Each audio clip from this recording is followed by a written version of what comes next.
That was a good stroke. But if the free throw shooting is in your head, ibig sabihin hindi ka aatake. So makita natin simula ng laro na to, atake siya kaagad. You know, he hasn't had success. He's 0 out of 3. But those last 2 free throws, diretso, good arc, just not going in.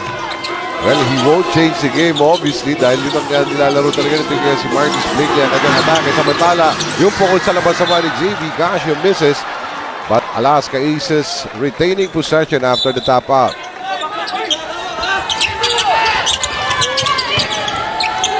Cyrus Baguio at the corner against James Yap. Using that pick or sunny toss. It now goes 1-on-1 against Mark Pingris. Out of time with the clock. They go to McInnes. McInnes with a double team in front of him. Nagawan pa rin ang paraan ni Wendell McInnes. Yun yung matindi dito kay McInnes. Ang lakas ng katawan niya. Even if there was a double on the way, pag binangga ka niya, aatras ka, and then he has enough strength to just go straight up after that. Titingnan mo pala, kita mo na yung lakas itong si Wendell McInnes. Ang laki ng katawan. Mukha pa ni Mike Tyson. Ang pangalan niya, McInnes. Parang hindi ba? Ang batala ito, makakaago na naman ang Alaska. Putting on pressure this early. Sa kanilang inside defense. Ang batala, Tony De La Cruz getting in from underneath. Marcus Blakeley already with 2 turnovers. And after that, did not sprint back on defense.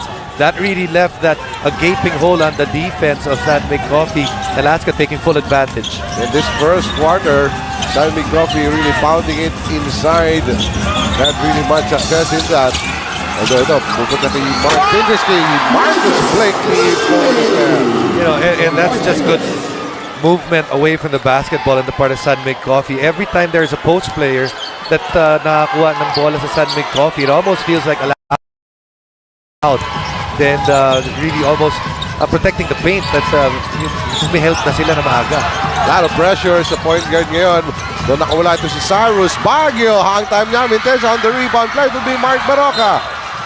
At may foul pa na nakuha on the rebound play. Ito hindi pa makinis ang kanilang pagpapaikot ng kanilang triangle. They'll be going to Marcus Blakeley, but that time that was a high pass coming from Mark. At in fact, in that last game, nung kanilang pagkatalo, they had less turnovers. Wendell McInnes, nakubgob, nasapal. Pero nakuha pa rin niya at isinubo na lang. We talk about brute force, we talk about McInnes.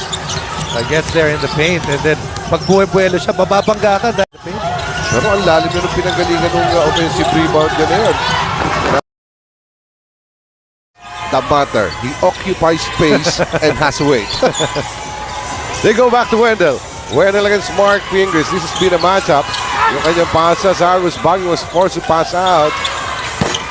Buti sa manatila ng isa nito. So that's James Yap for his first rebound. Yeah, James has really done a good job of rebounding from last conference all the way to now. At yun ang hindi napapansin ng mga fans na expecting lang kay James ay i-score lang ng i-score. But he's been improving a lot. Kaya nang binabanggit mo sa mga interview na natin sa kanya, he's really putting premium on yung mga look in last game. So dami talaga na nag-deliver. At nasa double-digit contribution sa offense. They were already dropping to a zone. Marcus will try from outside. Pero siya na rin nakukuha ng putback. And a slam! There's the gaping hole there for a guy to shoot the 3 and get his own miss. It's all been Marcus Blakeley para dito sa San Mig COFEE in terms of offense so far. All the 6 points has come from Marcus Blakeley. Samantala, mabilis yung turnaround ni JV Casio pero hindi na isalba ng mga San Mig COFEE. Ito, tingnan po natin yung 3-point shot ni Marcus Blakeley. Anticipating the miss. Running home at siya na rin ang nagbalik ang sarili niya for that exciting dunk para dito kay Marcus Blakeley, who has all the 6 points of San Mig COFEE here in the first quarter. And after we go to Cyrus Baguio and James Yap, hindi na talaga niya binibigyan ng espasyo. Si McInnes naman na susubok. Something that San Mig COFEE will be willing to live with. McInnes shooting from that 3-point shot. Ibigay ng mga San Mig. Susubok naman si Mark Pingris. And that's his first 2 points in the game. We're tied at 8 with 5 minutes and 50 the first quarter. McInnes yung kanyang kick out, buti pang mawala, but makukuha ito ni JV Casio now. Si Gabi Espinas nasugdatan pero marinig over. Abueva trying to beat the shot clock.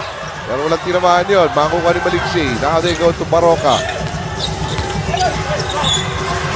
Alain Maliksi will try to hit from outside. Mintisan. And for the scramble, there will be another foul on Mark Bingley. That is big because Na ika nga ang nasa kita po nun yung mga coming off the bench for both coaches, Abueva and Alain Maliksi. Yeah, let's see how things change. It seemed that the first part of that first quarter, game was pretty tight.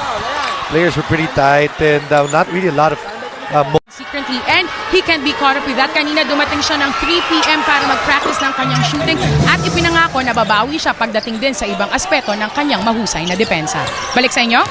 Well, yun naman ang ating nakikita. In fact, San Miguel is been going to Marcus Blakeley. At gaya na binabanggit ni partner, hindi nangingimi na ika nga umatake even if knowing the possibility that J.V. Casio, he picked up his second, but still going for the steal. As PJ Simon, bagong pasok din po ito. Will go to Mark Baroka, balik kay PJ. 4 seconds sa shot clock. Napilitan tumira, wala, but Maliksi is there for good measure. Been a big help coming off the bench is Alain Maliksi already with 4 points. Top scoring local for the coffee mixers at present. In the last 3 games, Alain Maliksi has been struggling. Pero alam naman po natin, makakayahan ito as Espinas was blocked once again. This time by Marcus Blakeley. 5 seconds to go. They go to Abueva. Abueva mintis yung kanyang fadeaway shot and Marcus Blakeley comes up with the rebound once again. Alain will attack. Will pop and will make it. And what a boost coming off the bench. Ito si Alain Maliksi. Those 6 points really pushing that lead to the highs of the game so far para sa San Miguel Coffee, which is 5.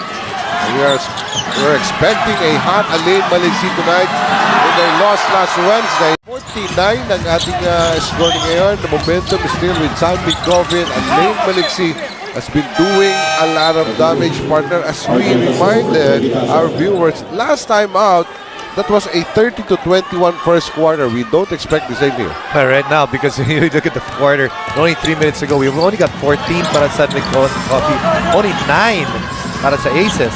Paduguan po talaga at ina-expect po natin nga maghihigpit ng tornilyo. Pagdating sa depensa ito maghabilang kupunan. Abueva will go to Wendell McInnes, who is faced with a double team once again. But there'll be a foul on Rafi Rivas. Only the first for Rafi Rivas. Would be PJ Simon. Has not been that case for majority of this season. So yung pagdagdag kay Alain Maliksi, napakalaking bagay because you have that insurance policy just in case neither James nor PJ are able to put in the points that are required or na inaasahan mula sa kanila. Well, kung namimitis man po si Marcus Blakeley sa kanyang mga free throws, nahahawa na rin itong mga taga-Alaska. Wendell McInnes missing both in his attempts. Kaya hindi natutulungan. 9 puntos pa rin po na itatala dito na kupunan ng Alaska in the first quarter with only 2.5 minutes remaining. Alain Maliksi feeling it, will make it, and even get a foul from Gabi Espinas. One thing that you can also look at when we see this replay is that pag tinitingnan natin si Marcus Blakeley, yeah, he does everything, but he's also willing to do the little things. That screen right there forces the switch. Gabi Espinas is late. He jumps into Alain Maliksi. Alain Maliksi hot and continues to be hot. At sabi mo nga, yung espasyo, yun lang ang kinailangan itong si Alain Maliksi, and thanks to Marcus Blakeley, nakakompleto nitong si Alain Maliksi ang 4-point play, ready with 9 points in the first quarter. Katamplan niya na, iskor ng Alaska. Don Tiveros is 3 for 3, pero may test. And rebound goes to Alex Malyari. Kakaripas na rin itong si Alex, seeing some teammates. PJ Simon, nasabit pa ron. He will reset. And going against him is Wendell McInnes. PJ Simon with 10 seconds in the shot clock. Back to Alex. Natapik pa, he will go to Malyari for the 3. Malakas yun, and rebound goes to Espinas. Offensive San Miguel Coffee taking a little bit too long because of that side isolation play that really didn't work.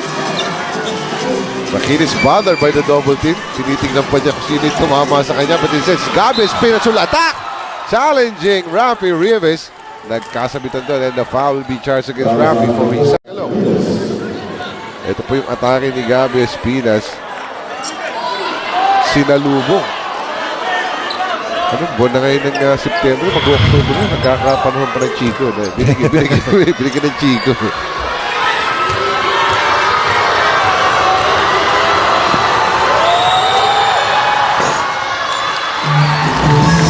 Gabi Espinas Gives a stop to that 12-1 run earlier. Now, kanina 12-1 run on the part of San Mig Coffee. Now, 3-point play reverse. not stop getting their livelihood pagdating sa ilalim. Nandun yung offensive rebound, although sa free throw. He's been missing a lot. Pareho na sila ng mintis ito si Marcus Blakeley. And that's such an easy call because Gabi Espinas was actually there. Nagdi-dribble pa lang ata si Makinis. Nandun na siya sa loob. J. Simon rises the lock from outside. Wala rin.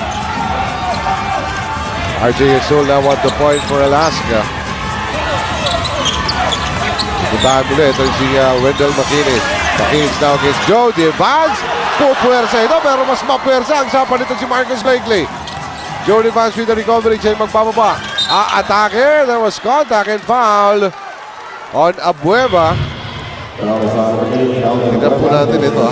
Ang hirap nung ikot. Nakawala na siya sa unang line of defense. Pero si Marcus Blakeley kasabay mula taas hanggang baba. That's what they're gonna expect from Marcus Blakeley, especially since Mark Pingles is out already with at least for this quarter because of those 2 personal fouls. They're gonna need some help defense because I don't see Joe Drop the lead of San Mig Coffee to 6, 18-12. Gabi Espinas, poposipay si Wendell Makinis. Sumisigaw na, give it to me. Natapag bola, 3-point ng Alaska. Hindi na sa kanya pwede ibigay. Nalabas na siya.